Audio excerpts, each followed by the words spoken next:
Okay, you guys are going to love this one. Blue White Breakdown podcast. Dave Jones, Bob Flounders. Of course, we're going to talk Penn State football, but we're not burying the lead. Penn State hoops.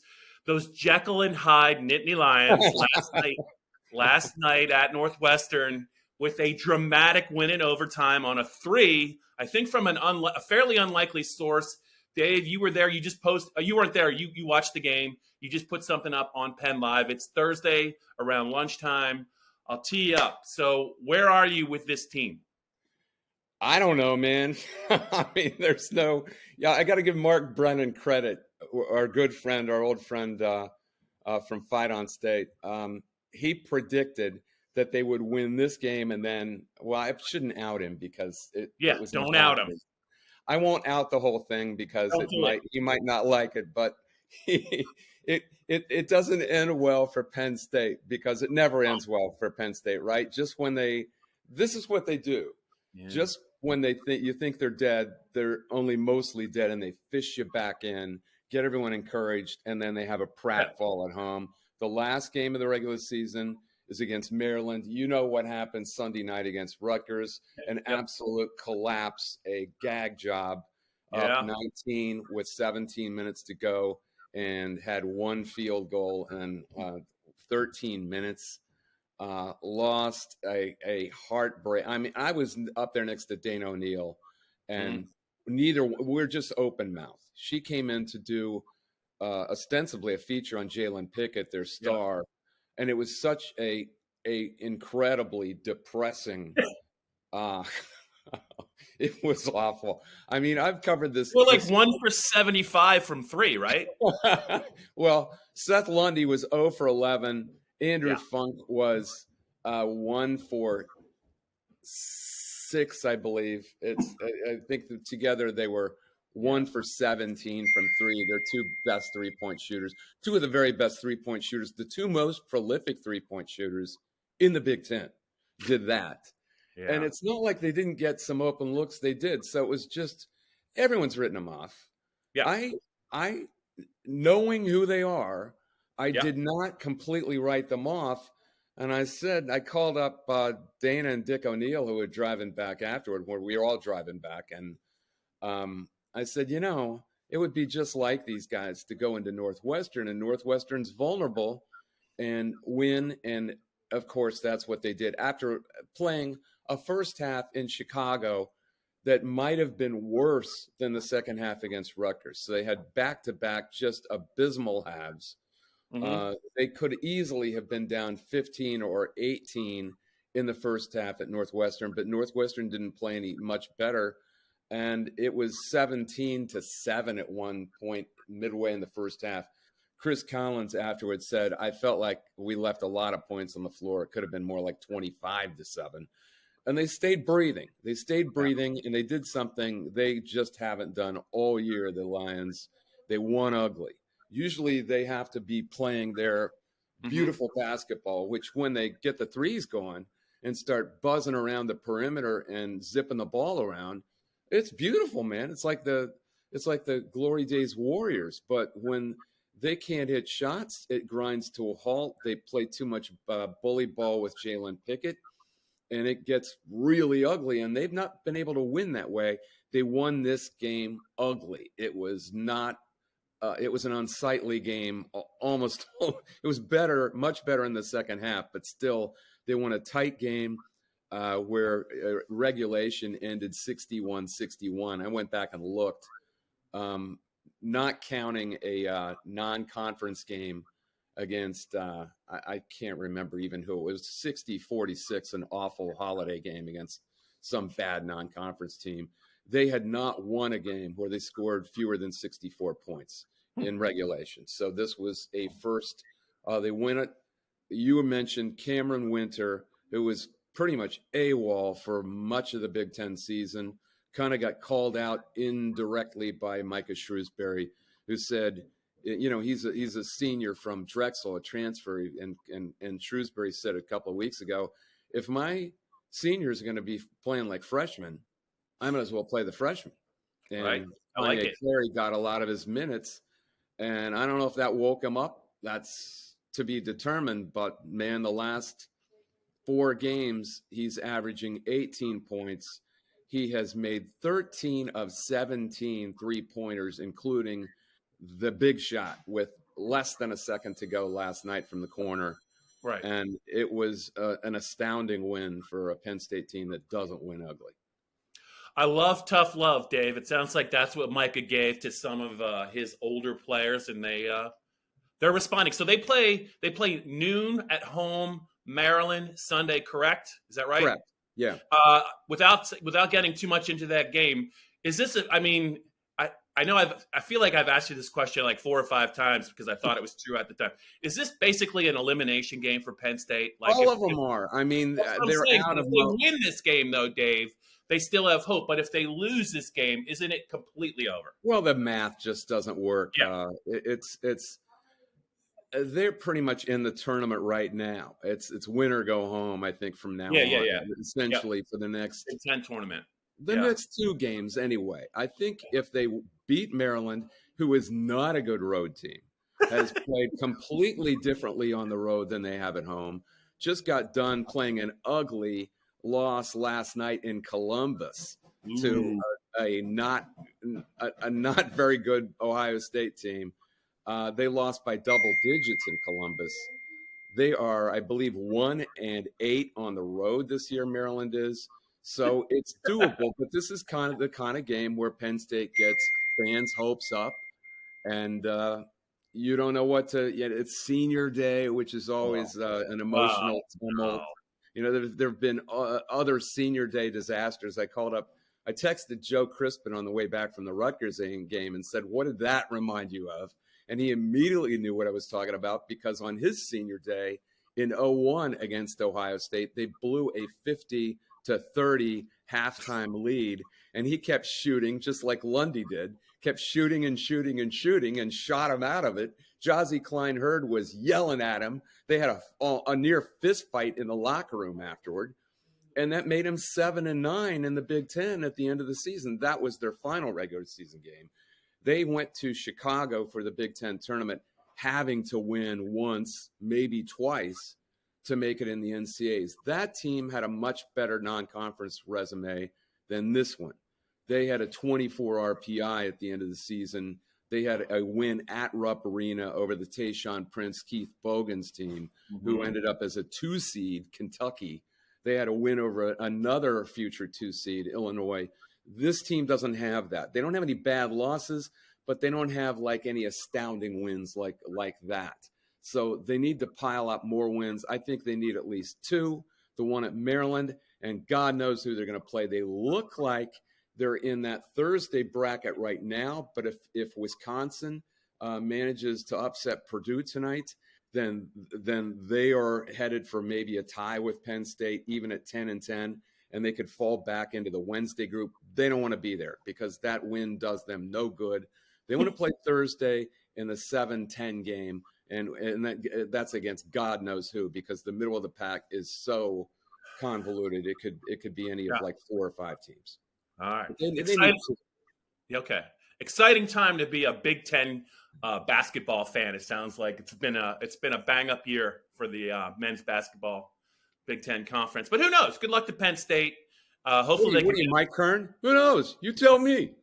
Hopefully, let's see him. I'd actually like to see him win on Senior Day. I have no dog in the fight, but you know what? They're scrappy, and I like the fact that Shrewsbury called out his seniors and they responded. So, by the way, Jalen Pickett, one of the other seniors who has looked a little tired and weary. I wonder why. Yeah, I know. I mean, everything is on his shoulders, and he's been double and even triple teamed sometimes. Yeah. He didn't score last night. He had 7 points, but 11 assists and 1 turnover. I mean, again, he was the maestro, the distributor. The maestro. And Seth Lundy, after having that disaster against Rutgers, he was, by the way, 1 for 16 overall from the floor, 0 for 11 from 3. Had been the second best 3-point shooter in the Big Ten up until that time with a 44% 3-point percentage. He hit 4 of 9 last night and a couple of big ones. He and Pickett got into it about a defensive missed assignment in the second half. But Good. all's well that ends well. Pickett distributed his final 3, and it was a big, big shot to get him back. I believe they were trailing by 6 when he hit that. It made it a 3-point game. It was a really, really gutty win last night. All right. Now, Dave, this is not going to be a great transition, but we're going to talk a little Penn State football, but I know this is going to be something I think you're going to want to talk about. The Combine's going on right now. Spring practice is a couple of weeks away, but Johnny's out there, right? Huh? Johnny is out there. He's killing it. He drove out to Indy from Pittsburgh. It's a great drive out. I don't know if it's going to be a great drive back for him because it's not going to be good, but he's out there. Let people know that you're being facetious. They might not know if they haven't taken that drive. It's a horrible drive either way, but the way back is far worse because you're exhausted and you do not want to make the drive. Is essentially what I'm saying. It's not good. It's bleak. It's long. I don't recommend it, but God bless Johnny. He's out there. He's going to have stuff. Are you saying Indiana in March is not scenic? Is that what you mean? In Ohio?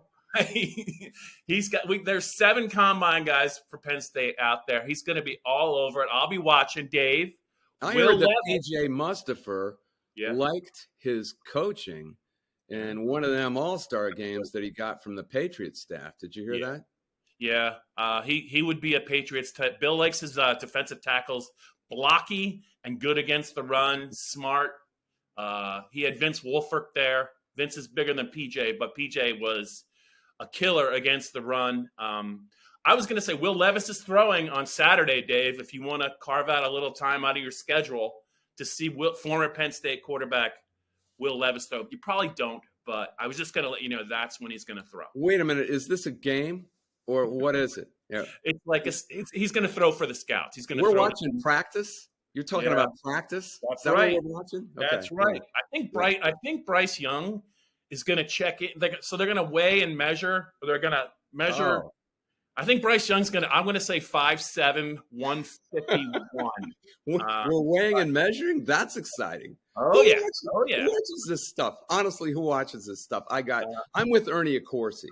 You know. Ernie Accorsi always said, watch the film. I don't watch him in shorts. I don't watch him in shorts. Dan Campbell, the Lions coach, pretty much said the exact same thing yesterday. He's like, we're not here to watch guys run around the field in their pajamas. We're gonna watch the tape and we're gonna talk to them, but we're not really all that interested in what they do here.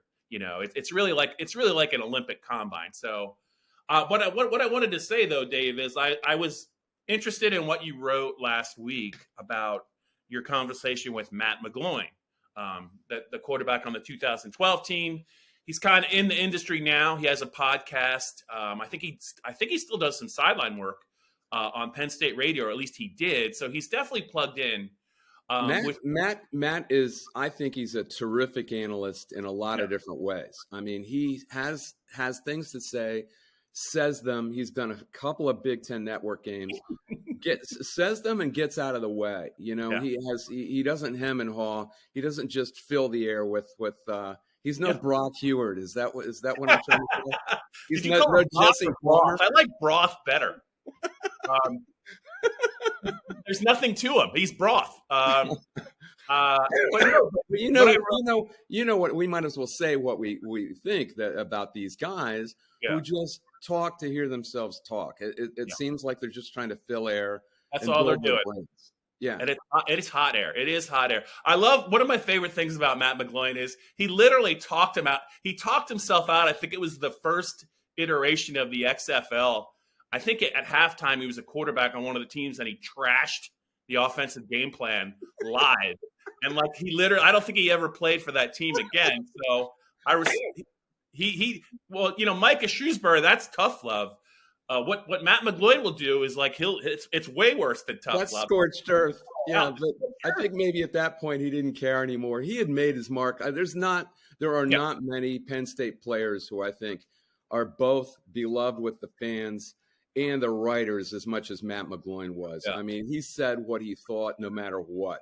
And if you didn't like it, so be it. I mean, the only things he didn't quite say out in the open were stuff that I knew he believed about the Penn State game plan and a certain guy that resembles maybe the Iowa coordinator now, as far as nepotism is concerned. Oh, We let's won't go there. not go down that. Let's not go down that path. Anyway, he did not. not air those grievances publicly, so he was a good boy in that respect. But Matt is so much fun to talk to, so he asked me to be on that podcast. Yeah. I don't know who the other guy is. He's some sort of minor league pro wrestling commentator, but he was like some golden throated. Eager golden throat. Yeah, I know the type. I don't know who the hell he was. But before I ask you about what you guys talked about, I just continue to marvel at the 2012 team and what a lot of them have done. Not only at Penn State, but since they've left Penn State. McGloin, Jordan Hill and Michael Mowdy are now running the Trinity football program in Harrisburg, and Jordan has really built that thing up to be a really, really good team. John Urschel, I think, is now teaching math at Harvard. I mean, it's just, Adrian Amos and Allen Robinson made it to the NFL. Deion Barnes, who was on that team, is now, he could be. I'm not saying he will be. He's on Franklin's staff. He's now an analyst, but he could be their next defensive line coach. He's very well thought of as a recruiter and a developer. But a lot of those guys on that 2000, it's not a coincidence, Dave, that team overcame that adversity. I think that a lot of high character guys, a lot of fighters, or as Bill O'Brien would say, something else than fighters. But we can say that on this, can't we? Can't we say that? Can't we say that? I don't think it's a coincidence that there's a lot of guys on that team have really, really made the most of their post-football life. I don't think you can underestimate the impact that Bill O'Brien had on all those guys. There's a reason. Yeah. That program was kind of adrift, especially offensively, when he arrived, and he didn't have a heck of a lot to work with. He had some tight ends. He had some good backs, especially the next year. But the impact he made on Matt McGloin from 2011 to 2012 is astounding. And Charlie Fisher too, who was Matt's quarterback coach. Matt loved him. But those two guys made Matt McGloin into an NFL quarterback. Yeah. And in no way was he an NFL quarterback in 2011. You remember the bowl game against Florida when he threw, was it five interceptions, including the pick six that sealed it? And it could have been 9. I mean, remember there were like 3 or 4 dropped. I mean, you talk about a drift, and he wanted coaching. He wanted to be, you talk about being coached hard. He wanted that. And he loved Bill O'Brien, and Bill O'Brien did him a lot of good. And Matt really, really took to that teaching. I think you could probably say that across the board to a lot of those guys on that team. Yeah. Because it wasn't just overcoming adversity. That was a cataclysm. That was an opportunity for all of them to fold or evacuate. Yeah. And he brought that thing together when it could have completely come apart. So I think going through that crucible together, those guys, they benefited from the situation and from Bill O'Brien, and it was lasting. I mean, here you are talking about it over a decade later. Those guys have built lives, not just football careers. Yeah, and to your point, Dave, some of the high-profile guys that left, you don't hear that much about them anymore. The running back, Silas Red, Justin Brown, the receiver. I mean, maybe I don't know what they're doing, but maybe it's just they're not in the Penn State spotlight. But those guys, it just, I think their football lives, it really didn't work out for them. Hopefully they're doing it. I don't begrudge Silas Red going to USC in the slightest. At that point, especially in that age of college football, where your only money-making opportunity is the NFL, I think he had every right to get out of there because it looked like a bad situation. Yeah, and Lane Kiffin had his whole staff up, I think, in Connecticut to get him. So did Silas Red play in the NFL much? I can't remember. He did, but I think he had, to be fair, Silas was he was one of the best running backs I've seen at Penn State since I've been doing it. But he had a knee injury at USC, and I don't know that he was ever the same. And he might have hurt his knee again. He might have hurt his knee again then in the NFL. I remember his dad was a cop And I think he was a guy that stern guy. I think he was Silas Red Sr., but I think Silas was absolutely raised right. He was great at Penn State, but really likable kid. So I don't begrudge him. The people who say, "Well, it's poetic justice, you left when the going got tough," it's not really that simple. I mean, at some point you have to look out for your career, especially then, because it's your only money-making opportunity. So yeah. I just think the guys that stayed. I mean, if you can prosper in that environment, like, I mean, it can't get much harder than that moving forward. So I just think that you're right. It was a crucible. And Jordan Hill too. Yeah. I mean, one of my favorite Trinity. Yeah, him and Mounty. One of my favorite people I ever ran into at Penn State. The kind of guy that everyone around him enjoys and likes, and he brings people together. He did it even in high school. I mean, did you see that team at all? I can't remember. Steel High basketball, the football team? Yeah. No, I didn't see that, but I also know he was a pretty good basketball player too. There? Yeah. I didn't even know that. Okay. Yeah, I think he played hoops. I think he was pretty mean inside. And it's Steel High? Yeah, I think so. Yeah. Him and his cousin played for Steel High, one of their good teams. I just remember being down at Al Gornick's field house after they won. You're so lucky for having that experience. After they won the state title. And it was like he was the Pied Piper.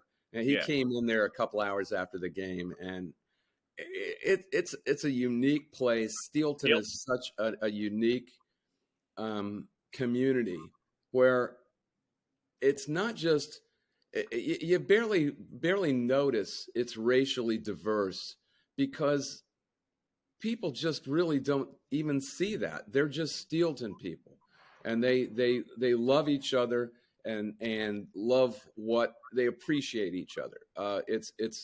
It's got some sort of glue to it that was one of the Jermel Fleming came in that night. And I probably got a little drunker than I should have because it was so much fun just sitting at the bar. No. But Steelton is a hell of a place. I think Kenny Richter came in. I don't know. It's more bars than homes in Steelton.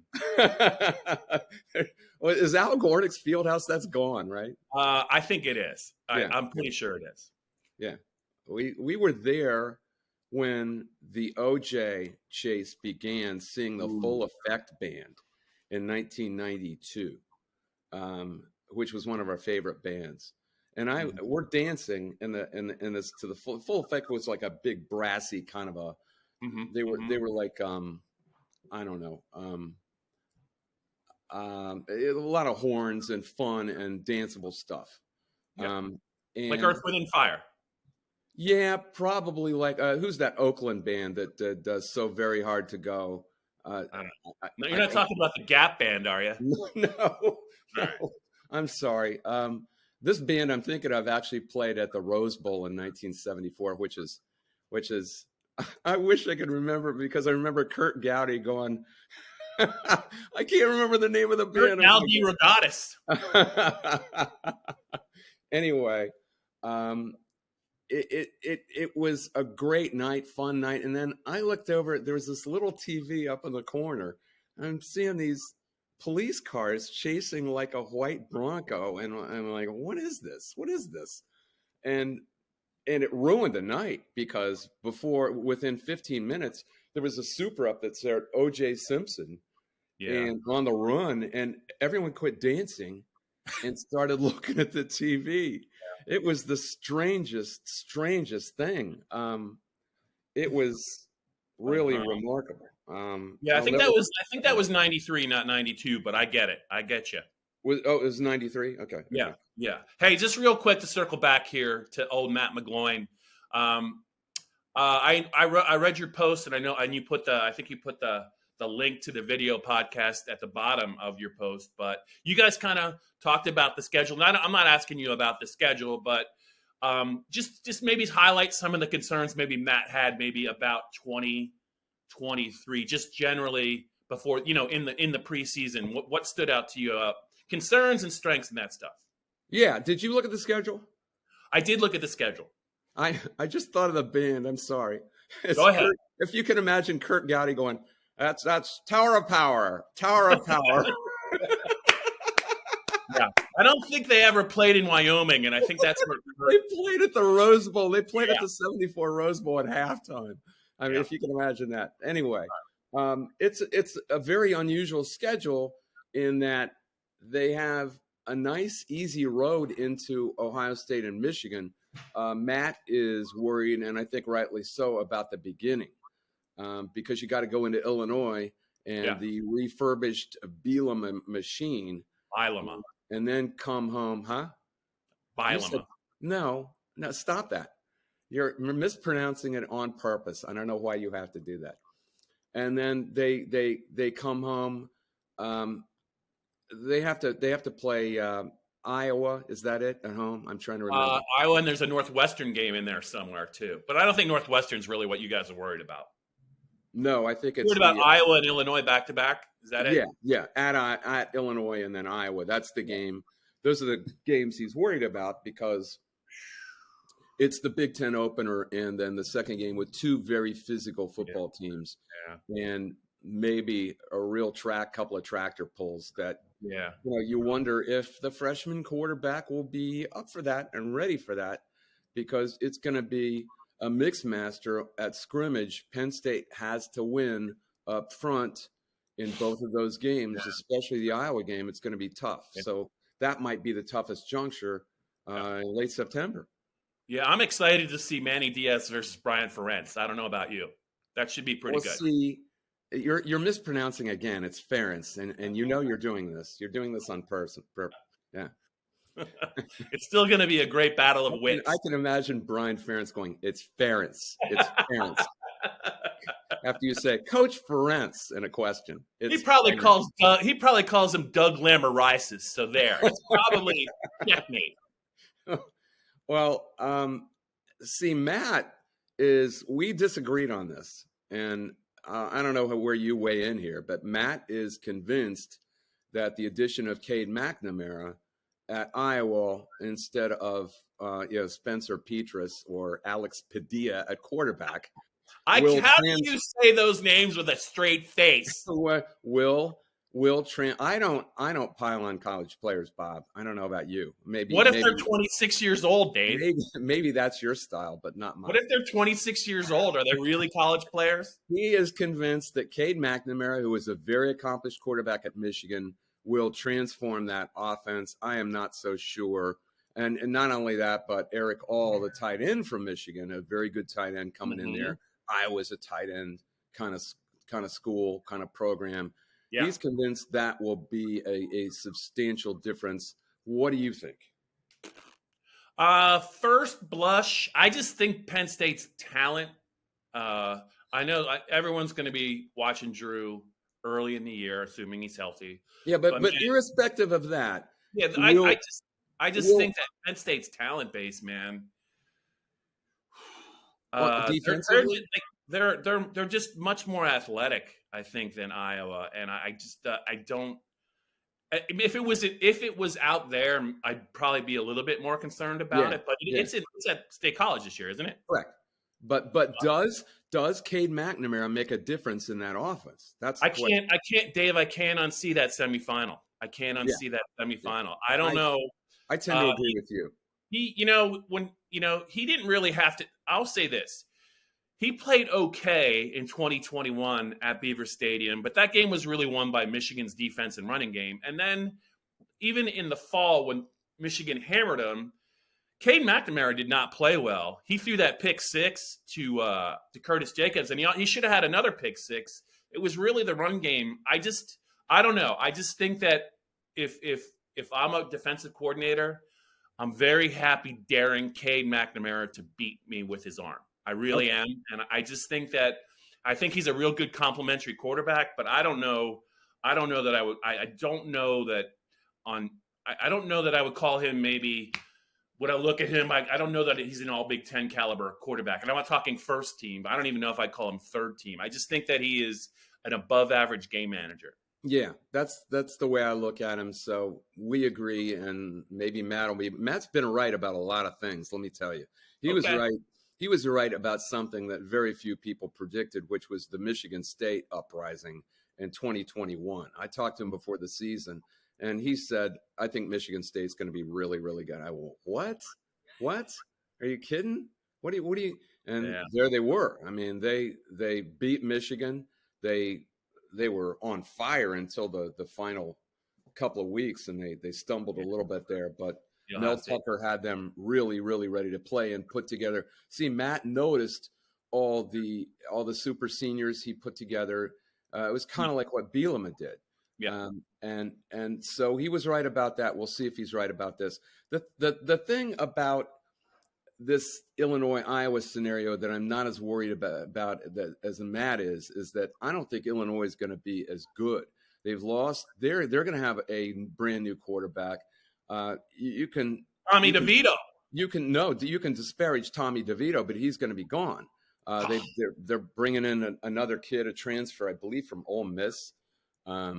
They've lost a lot of the back end of their defense. Witherspoon and the other kid, Chase Brown's brother. Yep. They were two really good DBs. They've got to prove it a little bit because they were dependent on their defense, and they didn't get a heck of a lot out of their offense the last month of the season. So I don't know that is going to be as tough a game for Drew Allar as some people might think, because I'm not sure Illinois is going to be quite as good as they have been. That's all. So either one of those two halves of that you could have a tougher opening sequence to the league season than that. That's all. Yeah. And a lot of times the thing is, those Ohio State or Michigan games, especially Ohio State, they kept having Michigan State right after Ohio State, which was a tough game. Especially the lightning delay game, 16 and 17, after the 39-38 game in Columbus, that was a crusher. Yeah, that was a really tough game to have. It was a 27-24 loss, and actually it was 17-18, and 16 they waxed them pretty good, but 17 and 18 it was right after that, and they got Lewerkied. Yeah, they got. Is that a verb? They got Lewerkied. Yeah, it is now. Anyway, it's a tough following game. You look at the lead up and the lead out of those Ohio State and Michigan games, and there's been a problem on one side or the other of those games in a lot of prior years. This year, no. They get nice lead ups, and they get fairly easy games that it appears leading out of them. So that's a big plus, I think. All right, Davo. Hey, listen, if you change your mind, just remember Will Levis is throwing in his pajamas on Saturday. It's a good way to get ready for Penn State. Are there defenders? Are there defenders, or how's this work? No defenders. He's just throwing passes. He's just throwing passes to That's pretty interesting stuff. Receivers, man. And he's running 40s and bench pressing and all that. That's great.